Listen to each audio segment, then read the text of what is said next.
I am so happy you guys are enjoying these lore videos.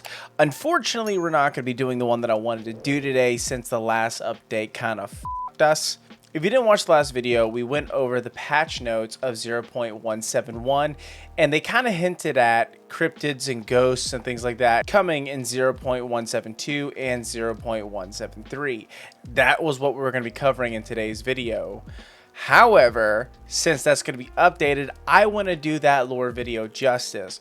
So unfortunately, I have to scrap everything that I did in the previous video that I was going to be uploading today, and we're going to be doing the next on the list. So today, we're going to be covering two of my favorite NPCs in PALIA, and unfortunately, they have a very, very dark history and very sad history. If you don't want any spoilers, stop watching. It does not hurt my feelings. I'd rather you guys experience it on your own. But today we are covering Galdurs, and specifically Einar and Hekla and their past. So getting into the video, what are Galdurs? Galdurs are extraordinary creatures engineered by humans in the distant past using a technique called Galduronics. I was thinking like it's Galdurs and economics put together, but it's like Galduronics. It's a big complicated word, but it means the assembly of Galdurs. Crafted predominantly from natural materials, they are bounded together by runes. These runes serve as their life force, and when damaged, Galdurs can experience a loss of connectivity in their limbs, rendering them or prone to disintegration. They kind of just like fall apart. I wouldn't say it's disintegration. Their limbs just no longer connect. This is where I'm going to correct something and how my opinion has changed and what I believe what Galdurs are from the flow video. We discussed what is flow, and I said Galdurs can't use flow. They can sense it, they just can't use it. That is true and false at the same time. I believe they're made of flow. Their runes are flow infused. I believe that's kind of what it's hinting at. But they can't use flow. They can sense it. They can definitely sense it. A remarkable aspect of Galdurs is the capacity for forming unbreakable bonds, a connection linked to that of twin siblings transcending time, space, and realms. This connection remains constant and enduring. This is why it gets sad. Literally, if you're ready for a tearjerker, I mean, it's just unfortunate what Galdurs have to go through. And if you don't know what a Galdur is, and if you haven't played PALIA and you click this video, they're like iron golems in Minecraft. That's like the only way I can describe it. They're golems. These beings dedicate their extended lifetimes to pursuit of their unique purpose, referred to as their oneness. Achieving this oneness brings immense joy to the Galdur. However, unfulfilled oneness causes a profound yearning, compelling Galdurs to seek alternative tasks in a bid to alleviate their longing. Like, it pretty much, it's, if they can't do it, it just sucks for them. They get really sad. They get the big sad. Galdurs possess the extraordinary ability of telepathy, allowing them to communicate with one another and transmit knowledge. So they're like all on the same wavelength. The knowledge is passed down from Galdur to Galdur. Hekla and Einar, which are the two Galdurs we're going to be talking about, apparently they're constantly playing a game of mental chess in their heads to each other, and it's like a little game they play. And Hekla even states that there's an unfair advantage, and we'll talk about that in a minute, between Hekla and Einar. It's kind of cute, but also because of this telepathy, they can, and what they call death, they call it expiring, they can sense when Galdurs expire. Or when people expire as well, or Magirian humans. So it's kind of sad because they can literally feel it. Among these Galdurs, Hekla stands out as a protector of infants, safeguarding their survival. Her distinctive appearance with a round door on her abdomen distinguishes her role. Hekla's substantial size surpasses that of a typical human or Magiri. However, she was temporarily stored when her services were not needed for childcare during the peak of human civilization. This preservation has left her in a pristine golden condition. She looks brand spanking new. Hekla's kind and nurturing nature is widely known, and she employs her size to care for her friends. Her unwavering companion Gina discovered her amidst the ancient ruins of Kilma village and has remained inseparable from her since. Hekla's maternal instincts, inherent to her Galdur nature, guide her to fostering unity. Another thing that is really unique about Hekla is she hums lullabies, human lullabies, and you can actually hear it if you go near her when you talk to her. Often she's heard singing because she wants to be a mom.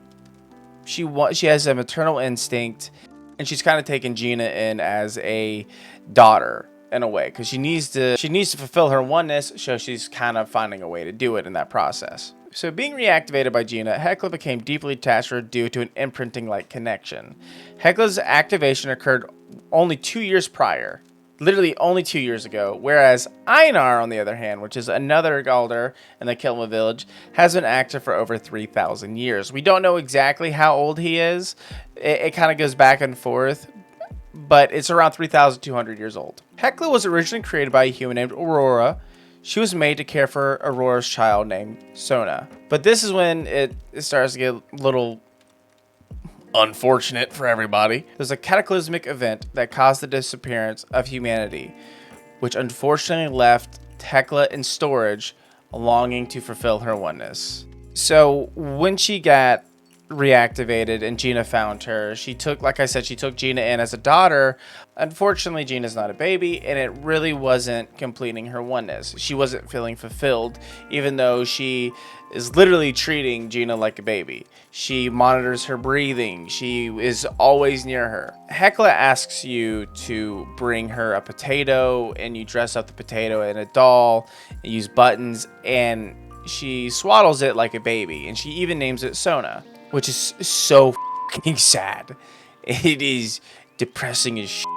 She even asks you not to mention it to others because she's slightly embarrassed by it. Now let's get on to Einar. Einar, on the other hand, is a unique Galdur with two distinct onenesses. I don't know how onenesses, technically that's a two-nesses, but Galdurs have one oneness. That is their purpose in life. He was a unique, almost experimental Galdur that was given two. He is kind and considerate, specializing in fishing for the village. Evidence of his extended service is visible in his rusted and moss-covered appearance. Einar adheres to a rigid routine, venturing near the village, and then concludes conversation swiftly. He's in and out. He loves talking and he loves being near people, but it's almost like he's on a mission and he's like on guard duty pretty much. Him being an experimental creation and given two onenesses, they are collecting pebbles and fishing.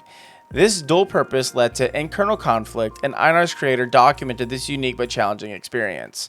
Einar's own accounts mention his desire to stay and fish while feeling compelled to search for pebbles. He feels divided, which, you know, we all feel divided sometimes in life. So, you know, we all really want that shiny pebble. There's some deeper meaning in this. Tragically, Einar's creator suffered from nightmares and depression, and in Einar's words, this led him to expire. You can find this out by the fishing logs that are revealed in Einar's cave. And in those fishing logs, it documents the cataclysmic event that was caused by an issue related to flow. And in this event, it unleashed various malevolent forces into the lake. Going more in depth into Einar's creator, in the fishing logs maintained by Einar, there are several interesting insights. First, there's a note from Sidel, encouraging the creator to care for himself and to properly care for others. This suggests that Einar's creator holds a prominent leadership position that demanded his time and attention. It also hints at a warm friendship between the creator and Sidel. You know, they're best friends. Best friends writing each other letters, like, bro. It's like how I text my friend, like, bro, hope you're having a great day. Love you, big dog. I don't. He's a bad. And on top of that, the logs mention the creator's commissioning of a lake, likely the one in Kilima, which implies significant financial resources and influence to undertake such a substantial project. This dude must have been rich. He must have been loaded as fuck. Eventually, the logs take a somber turn. Einar's creator writes that Einar is the sole remaining friend he has, going on saying how lonely he has become. And then it is followed up with some undisclosed incident involving Sidel. The cryptic reference indicates a falling out or possibly something even more severe between the creator and Sidel. During a conversation with Ani, he delves into a yearly play that records the story of the great human king Madan, who made the ultimate sacrifice to confront the malevolent sorcerer Sidel. This is the only occasion when we encounter the name Sidel and a king Mudan, who is the only individual linked to this dark figure. This compelling connection leads to one to summarize that Einar's creator may have indeed been the fabled King Madar. That is why Einar has two onenesses. One, he was made for money, and two, he was more of an experimental Galdur that the king was trying to create, and he was really putting things together, and he sought friendship in Einar, because in the end he had to get rid of his best friend, and the only one left standing was Einar himself. Super fucking sad. It is noteworthy that Galdurs are designed with oneness in mind, and when they cannot fulfill it, they seek adjacent activities to alleviate their longing. In the case of Einar, the common thread between fishing and pebble collection is the shared essence of observation and stillness. Conversely, Hekla's oneness revolves around maternal instincts, focusing on caring for Gina, ensuring her well-being and protection from harm. So understanding that, we know why Galdurs are made. They're made to assist humans. Each are given a oneness or a job. So obviously Hekla's is to be a maternal figure and to take care of babies. You can even see that there's a door in her chest, which I would assume to be where she puts a baby in. Not to like microwave the baby, that's super dark, but to like, you know, cradle and to care for. Einar, it kind of looks like a protector of some kind. However, I do think Einar was designed from King Mudan as to be a companion, not to really have a job. He gave him 2 onenesses because he wanted him to experience more in life and not to just do one thing over and over again. So he gave him 2, and I think in the end it was his fishing buddy. It was someone who was out there collecting pebbles with. It was his friend. And I think that's because I've been on a lot of fishing trips with my best friend, and that's like bro time. King Mudan made Einar for bro time. That is my honest opinion. However, I mean, you can go deeper into it. Many people in the Discord say he's more of a sentry guard type, and he guards the village, and that's why he's constantly searching for pebbles, is because he wants to patrol. That is a good theory. I agree. However, I do think it's a lot simpler than that. I think Einar's just a fishing buddy. But getting into the theories, Hekla mentions a Galdur being stuck in the Earth Temple. Najuma also mentions she's found a Galdur head. And then later on, you find a Galdur foot. Now, going into the previous part of this episode of lore analysis, we discussed that Galdurs fall apart. Well, many believe when we get the chance to unlock the Earth Temple, we will be able to assemble a Galdur, which will be a new NPC, a 3rd Galdur in the Kilima village. There's more evidence to support this because when you're in the Fire Temple, there is a story that is told of the Kitsu and a Galdur. Kitsu and Galdur are really good friends. Then a Galdur is injured and he sits down, and I believe that's when he starts to fall apart. He is attacked by what seems to be a Proudhorn. It's a Sernuk of some kind. It looks like a Proudhorn. So I think he was attacked by something of flow. Proudhorn. Proudhorn's a magical creature made of flow. It injured him. And to get more into detail with that, Hekla mentions in a conversation, I love this. I think this is amazing for world building and how unique it is and how it pairs well with Galdur lore. She mentions in a conversation that she sensed an old friend who was unexpired. So that means they died, but have recently come back. And added, his whisperings grew quiet 5,000 years ago, but now they have returned. And right here, this made me dive a little bit deeper because Einar is only 3,200 years old, around that.